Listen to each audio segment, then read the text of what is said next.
صلی علی صلی علی صلی علی صلی علی صلی علی صلی علی صلی علی صلی علی صلی علی صلی علی. اعوذ باللہ من الشیطان الرجیم. بسم اللہ الرحمن الرحیم. رب اشرح لی صدری ویسر لی امری واحلل عقدۃ من لسانی یفقہوا قولی. اللہم اخرجنا من ظلمات الوہم واقربنا بنور الفہم. اللہم افتح علینا ابواب رحمتک وانشر علینا خزائن علومک برحمتک یا ارحم الراحمین. اللہم صلی علی محمد وآل محمد وعجل فرجہم. ناظرین السلام علیکم. آپ سب کی خدمت میں ماہ رمضان المبارک کی بہت بہت مبارکباد پیش کرتے ہیں اور گراف ایجنسی کی طرف سے آپ سب کی خدمت میں بہت بہت ماہ رمضان المبارک کی مبارکباد پیش کرتے ہیں. آئیے ہم آپ کے سامنے خطبہ شعبانیہ کا ایک ٹکڑا پیش کرتے ہیں کہ جسے رسول خدا صلی اللہ علیہ وآلہ وسلم نے ماہ شعبان میں اپنے اصحاب کے درمیان فرمایا تھا. رسول خدا صلی اللہ علیہ وآلہ وسلم فرماتے ہیں کہ انہو قد اقبل علیکم شہر اللہ بالبرکت والرحمت والمغفرہ، کہ اے لوگوں ماہ رمضان برکت کے ساتھ اور رحمت کے ساتھ اور مغفرت کے ساتھ آنے والا ہے. یہ وہ مہینہ ہے کہ جس کی راتیں بہترین راتیں ہیں، جس کی ساعتیں بہترین ساعتیں ہیں اور جس کے دن بہترین دن ہیں. اب سوال یہاں پر یہ ہوتا ہے کہ آخر برکت کسے کہتے ہیں، برکت کے معنی کیا ہیں؟ تو آئیے ہم آپ کو بتاتے چلیں کہ برکت کہتے ہیں کثرت نعمت کو، چاہے وہ مال ہو، چاہے وہ اولاد ہو، چاہے وہ رزق ہو. اب دوسرا سوال یہ ہوتا ہے کہ رحمت کسے کہتے ہیں، اس لیے کہ رسول اکرم نے اپنے اس خطبے میں 3 چیزیں فرمائی ہیں. پہلا ہے برکت، دوسرا ہے رحمت اور تیسرا ہے مغفرت. اب رحمت کسے کہتے ہیں؟ رحمت کے معنی ہیں کرم اور مہربانی کے. اسی صفات کی بنا پر خداوند عالم کو کریم اور رحیم کہا جاتا ہے. اب تیسری چیز ہے مغفرت. مغفرت کے کیا معنی ہیں؟ تو مغفرت کے معنی ہے، آئے ہم آپ کو بتاتے چلیں کہ مغفرت کے معنی ہیں خداوند عالم سے اپنی بخشش طلب کرنا گناہوں کی، یعنی ایسی معافی کہ جس کے بعد کوئی گناہ نہ ہو. تو سامعین آپ کی خدمت میں اب ہم پیش کرنا چاہتے ہیں کہ ماہ رمضان المبارک کو ماہ رمضان کیوں کہا جاتا ہے، یعنی رمضان کے معنی کیا ہیں. تو بعض روایتوں میں یہ ملتا ہے کہ رمضان خدا کے ناموں میں سے ایک نام ہے جس بنا پر اس مہینے کا نام ماہ رمضان المبارک پڑا. دوسری چیز ہے رسول خدا صلی اللہ علیہ وآلہ وسلم فرماتے ہیں کہ اس مہینے میں گناہوں کو جلا دیا جاتا ہے جس بنا پر اس مہینے کا نام ماہ رمضان المبارک رکھ دیا گیا. بعض تاریخ کی کتابوں میں ملتا ہے کہ عرب کے مشہور ترین یہ کام تھے کہ مہینوں کے نام لوگ موسم کے حساب سے رکھا کرتے تھے، یعنی جیسا موسم ہوتا تھا اس حساب سے مہینوں کے نام ہوتے تھے.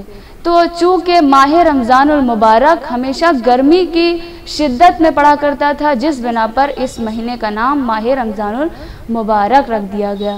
آپ کے سامنے ہم خطبہ شعبانیہ کا 1-2 جملہ اور پیش کر دیں کہ خطبہ شعبانیہ میں رسول خدا صلی اللہ علیہ وآلہ وسلم نے فرمایا کہ اس مہینے میں انفاسکم فیہ تسبیح، یعنی تمہاری سانسیں بھی تسبیح کا ثواب رکھتی ہیں.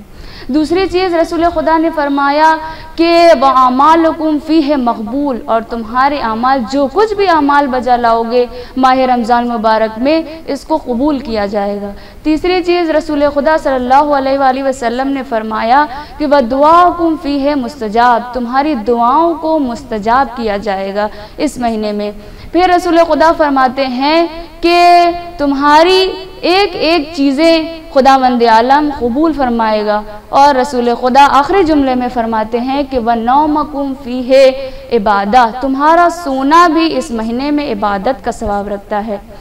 امام موسیٰ کاظم علیہ السلام ارشاد فرماتے ہیں کہ اے لوگوں ماہ رمضان المبارک میں کچھ دیر کے لیے روزے کے عالم میں سو لیا کرو، اس لیے کہ خداوند عالم روزے دار کو عالم خواب میں کھانا اور پانی عطا فرماتا ہے.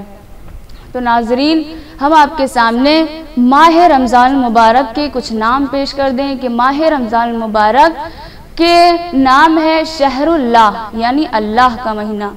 دوسرا ہے نام کہ آپ کے سامنے یہ پیش کر دیں کہ دوسرا نام ہے ماہ تمحیص یعنی سختیوں کا مہینہ، یہ مہینہ سختیوں کا مہینہ ہے۔ اور تیسرا نام یہ ہے کہ ماہ سیام یعنی روزے کا مہینہ۔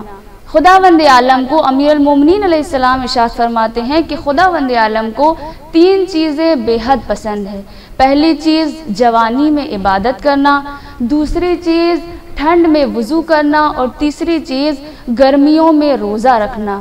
رسول خدا صلی اللہ علیہ وآلہ وسلم فرماتے ہیں کہ ہر چیز کا ایک موسم ہوتا ہے اور قرآن کا موسم ماہ رمضان المبارک ہے۔ سامعین آپ کے سامنے ہم کچھ چیزیں ایسی پیش کرتے ہیں کہ جسے آپ درس حاصل کر سکتے ہیں۔ ماہ رمضان المبارک جس میں قرآن مجید نازل ہوا ہے، 3 چیزیں خداوند عالم کی بارگاہ میں خدا سے فریاد کریں گی۔ پہلی چیز ہے مسجد کہ جو خداوند عالم کے سامنے فریاد کرے گی، اے میرے پالنے والے، لوگوں نے تعمیر بنا دی، اچھی اچھی بہترین تعمیر بنائی، لیکن کوئی میرے گھر میں آ کر کے نماز نہیں پڑھتا تھا۔ دوسری چیز ہے جو خداوند عالم کے سامنے فریاد کرے گی، وہ ہے عالم دین۔ عالم دین خداوند عالم سے فریاد کریں گے کہ اے میرے بار الہ، میں لوگوں کے سامنے مسئلے اور مسائل کو بیان کرنے کے لیے کھڑا ہوتا تھا، لیکن کوئی میری بات کو نہیں سنتا تھا۔ تیسری چیز جو خداوند عالم کے سامنے گفتگو کرے گی، خدا سے فریاد کرے گی، وہ تیسری چیز یہ ہے قرآن مجید۔ جو قرآن مجید خدا سے فریاد کرے گی کہ بار الہ، لوگوں نے مجھے تحفوں میں دیا، لوگوں نے مجھے شادیوں میں دیا، لوگوں نے مجھے مسجدوں مجلسوں میں دیا، لیکن لوگوں نے مجھے کھول کر کے نہیں دیکھا۔ ماہ مبارک رمضان یہ قرآن کی بہار کا موسم ہے، قرآن کی بہار ہے اس مہینے میں، اور قرآن مجید کی تلاوت زیادہ سے زیادہ کیا کرے، اس لیے کہ اس مہینے کے علاوہ اگر کوئی قرآن مجید کی ایک تلاوت کرتا ہے، ایک آیت کی بھی تلاوت کرتا ہے، تو خداوند عالم ایک آیت کی تلاوت کا ثواب صرف ایک دیتا ہے، لیکن اگر کوئی ماہ رمضان المبارک میں اگر تلاوت کرتا ہے قرآن مجید کی، تو ایک آیت کا ثواب پوری قرآن ختم کرنے کا ثواب ملتا ہے۔ تو ہماری بس آخری دعا میں، آخری کلام میں بس یہ کہنا ہے کہ خداوند عالم سے اس مہینے میں ہم اپنے گناہوں کی بخشش طلب کریں، اور ہماری اس قلیل سے عبادت کو قبول فرمائیں، اور ہمارے زمانے کے امام کی تعجیل میں جلد از جلد ہمارا امام ہمارے درمیان موجود ہو۔ باقر دعوانا الحمدللہ رب العالمین۔